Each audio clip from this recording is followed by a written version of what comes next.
Hi everyone and welcome to CNB. We've got two big events coming your way then over the next half hour. Let's start off by taking you inside the Jacob Javits Center for the 2015 New York Auto Show.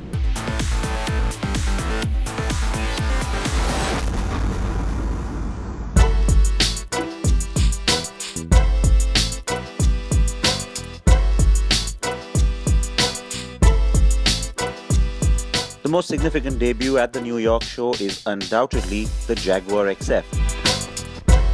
Jaguar says it's now a more focused product as the XE now plays the role of the entry car for the brand. The first generation of the XF sold 260,000 units between 2007 and 2014. But with this new car, Jaguar says it has even bigger plans. Remember, the entry to the Jaguar brand is now the XE sedan, which is the younger sibling of this car, and which means that the XF can play a little bit of a meatier role, which also explains why it's gotten bigger.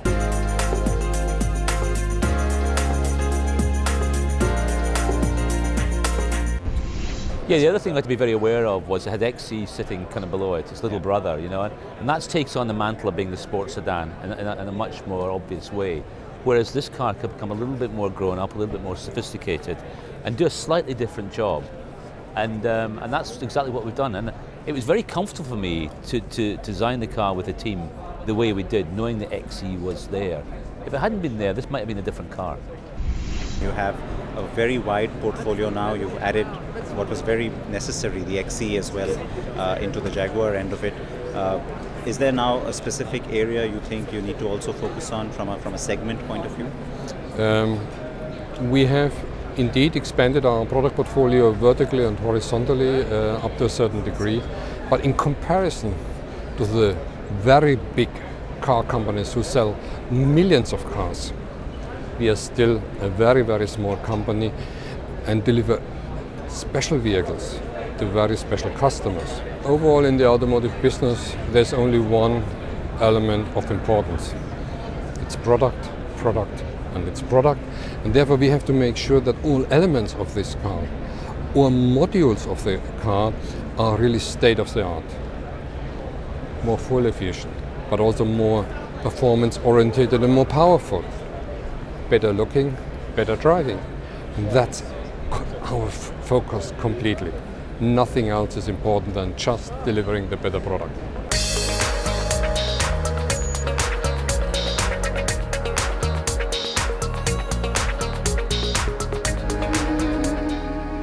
It's a 51mm increase in its wheelbase that makes the cabin a lot roomier. I'll take you inside in just a second, but I also want to tell you that the car is overall lighter than the previous generation.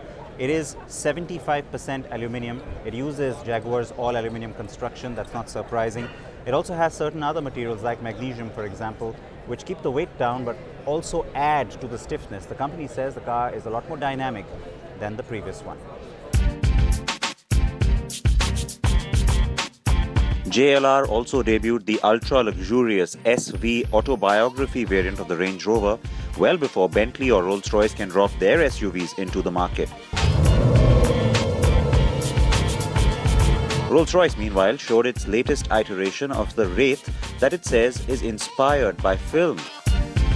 While Porsche has taken the covers off the new Boxster Spider.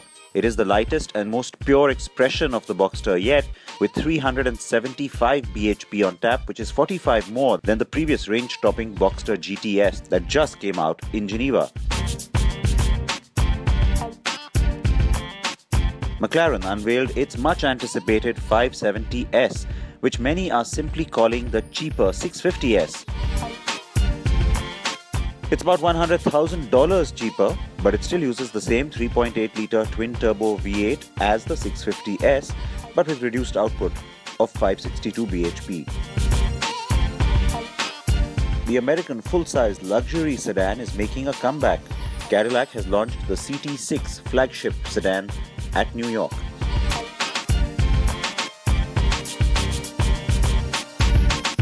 It's a brand new flagship for Cadillac, the CT6.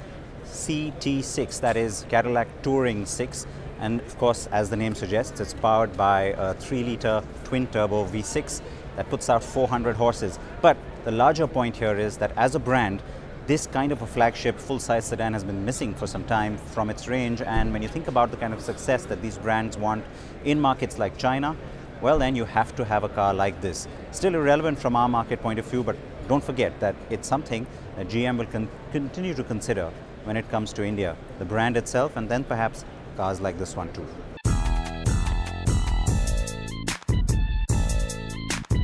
GM also showed the Buick Avenir concept that we also saw at Detroit, built on the same platform as the CT6, and expect that to become a production car soon. So will the Lincoln Continental. Lincoln is reviving the old nameplate and has also shown a concept that now hints at a production flagship sedan. The Continental is turning heads, though it looks a touch over-styled to me. Chevrolet also debuted the majorly updated Malibu midsizer at the New York show. Chrysler is showing the updated 300S with 363 horses. Looks great in red too, huh? The Dodge Viper always looks great, but just take a closer look at this one. As if 645 horses on a V10 SRT engine 8.4 litre wasn't enough reason to buy one of these already, well now Dodge says it's giving the consumer 25 million more reasons. That's how many times you can actually customize this car. That's the kind of option that the company is now offering, and it's what's being called the one-of-one Viper. And you've also got 8,000 exterior colors to choose from. You're seeing a smattering of those colors right here on this one car.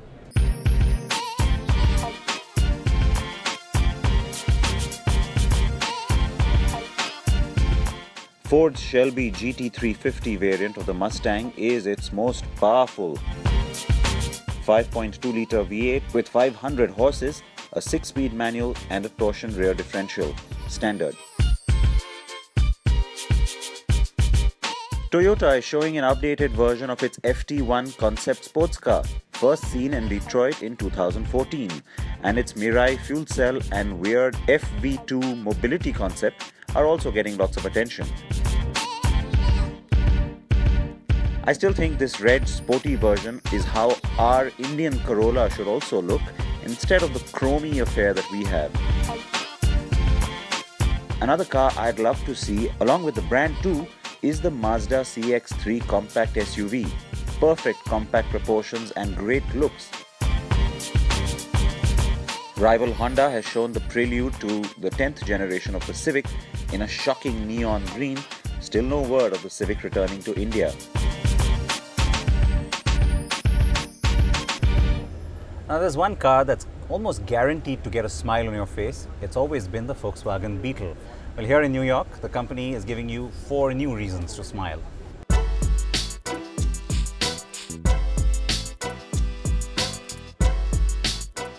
Volkswagen is going colorful with the new editions of the Beetle, a performance-oriented one,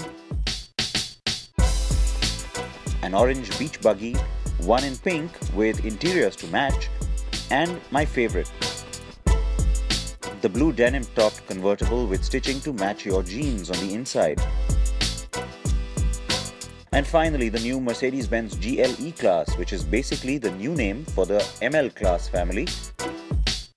This is the facelift on the car as well, and it's also been launched in its AMG 63 avatar. The other big highlight at the New York show is the World Car Awards, which we'll have for you on the program next week.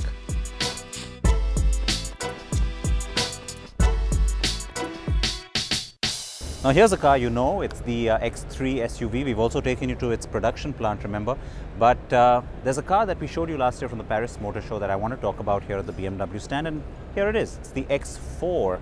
Now, BMW isn't considering this car for India, but I don't understand why that is, because if you think about it and the kind of success that Audi has had in India with its SUV range, BMW certainly would like a bigger piece of that pie, and so why not bring in something like this?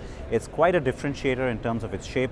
The X6 has been available in India for some time, so people recognize that as a very typical BMW brand sort of an identity.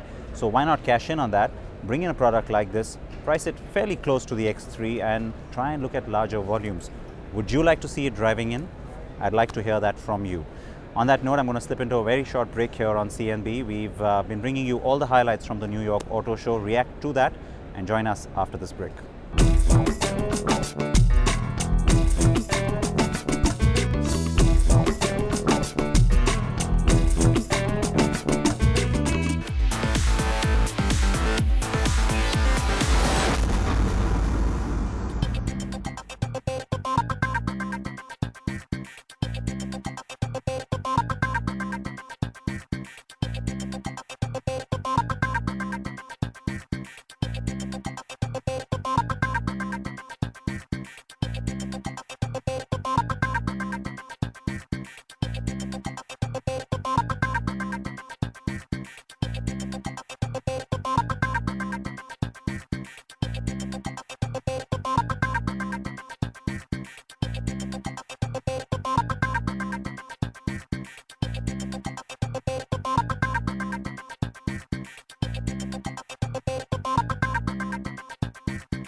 Welcome back to CNB. We're coming to you this week from New York City. It is the New York Auto Show, but we've shown you all the big highlights from here. So let me leave this behind now and talk about classic cars. A very special event was held in New Delhi just a few days ago. It happens once every 2 years. That's the Cartier Concours, and Bala was there. Here's the report.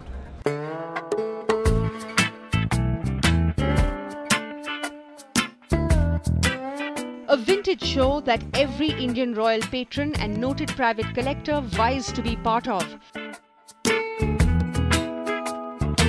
The fourth edition of the Cartier Concours d'Elegance attracts the creme de la creme of classic cars and bikes, from the large stables of the Maharajas to the smaller vintage garages across India. What makes it more exclusive is that this is amongst the world's 4 best Concours d'Elegance events. The vintage car exhibition and competition is held every 2 years in India and has been organized since 2008.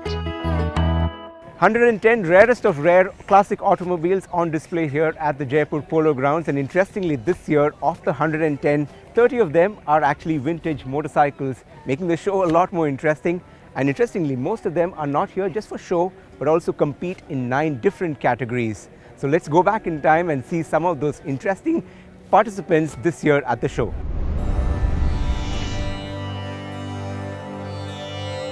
Preparing a car for entry to a concours is not taken lightly. We're in Jodhpur, at the home of the royal family here, known for incredible and impressive fleets of classic cars.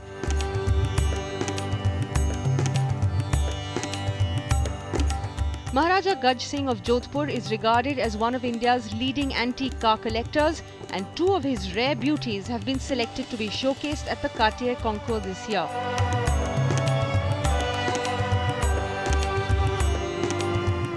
Each vehicle goes through a detailed inspection by automobile historian and restorer John Faisal before it can be sent for the event.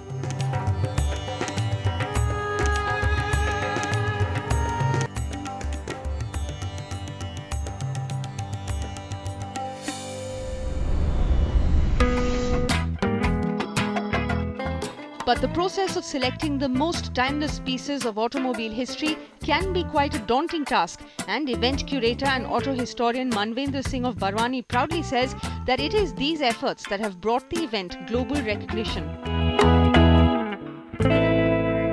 I mean, if we have Sandra Button, the CEO of Pebble Beach, judging twice in a row, that means it's been some achievement that we've reached somewhere.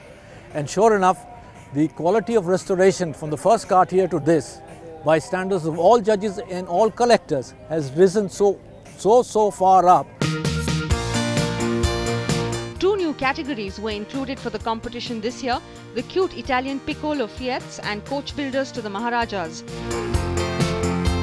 The other categories were pre-war, post-war, Indian heritage, preservation and roadster classes.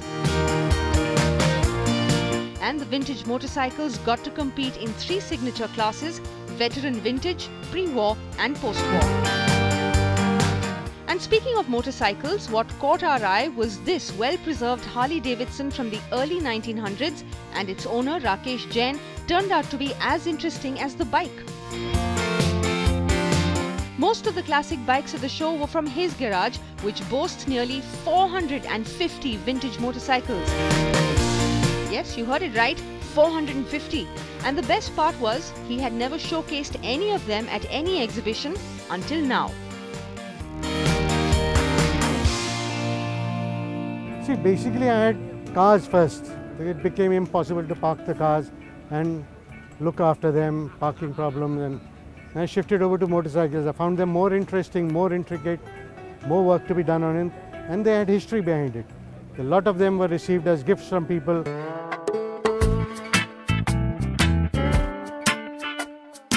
Judging these classic beauties was quite a task, but this year there were some big names in the 2015 Cartier Concours jury. Some of them were Chief Judge His Royal Highness Prince Michael of Kent,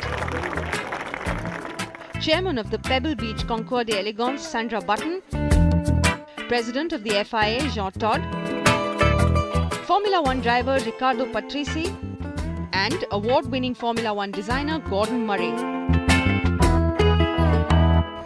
There's not so many early cars this year. However, there's a great group of coach-built cars, all the Van den Pla cars, stunning group, and a lot of fun with the Topolinos and the cars of Indian heritage, and of course all those American Finns. So I think each year it has its own personality. This is a great show. I love coming to India. It's a beautiful country, great people, and there is a historically passion for cars. So when you see all those old cars which have been restored in India with Indian owners, it's fascinating. Interestingly, this year, smaller private collectors like S.S. Sarkari, who is an engineer by profession, got to flaunt his two beauties, the 1948 Triumph Roadster 2000 and 1973 MG Tickford Drophead Coupe. He says although it is an expensive affair, he's driven by the passion to restore his vintage cars. I picked it up maybe 7-8 years back. It was a total derelict. So I just liked the look of the car. Oh, I picked it up. I picked it up from Delhi only, from one of the workshops. And last 3 years I have been, 3.5 years I have been working on it. And slowly I have come to this thing, but still it needs a bit of a job to be done. And I feel getting spare parts is the biggest headache, you know. Now, almost every car here at the show has a fairly interesting story to tell, including the one behind me. This was used by the Maharaja of Mayurbhanj for hunting. You can see the big Stephen Grebel spotlights across the car, and this was a favorite hunting accessory, especially for these kind of cars. And I'm pretty sure that the Maharaja used this pretty well on his hunting trips. But car collectors are worried by the recent order by the National Green Tribunal not allowing the plying of vintage cars on Delhi roads.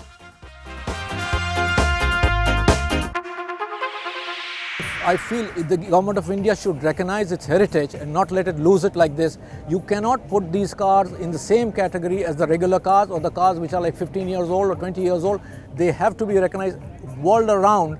They get a special certification. I'm not saying that reduce the taxes on these cars. You need to give them special status and allow the heritage of this country to be shown. If you look at the heritage of India, I mean, where else except for maybe America and Europe? Which is the third nation that comes with automobile heritage? It's India. It's distinct heritage, and if you don't realize it and value it, it's all going to perish, which is going to be sad, which happened many years back before Indira Gandhi put a stop to the export of cars.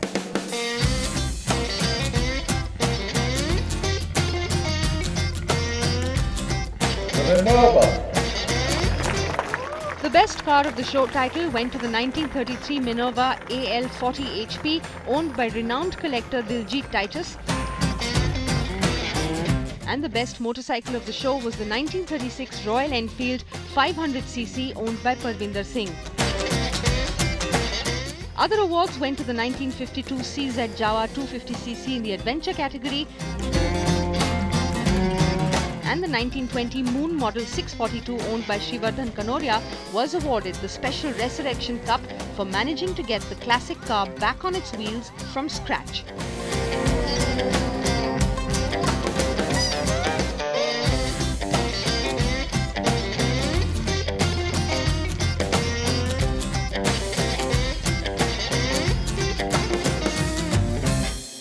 Well, that's pretty much a wrap here on the show this week, folks. I hope you enjoyed it. We had two significant events, like I said at the start, the New York Auto Show as well as the Cartier Concours back in New Delhi. And what's nice about the auto show here is that a lot of the visitors get to do some of the experiential stuff here with Jeep. You got Toyota doing something with the Camry as well, so it keeps things a little bit interesting. You enjoyed this show from the Big Apple? Well, you got to tell me that, and you know how you can do that. Reach me on Twitter or Facebook. I will see you next week. Please wear your seatbelts, wear your helmets.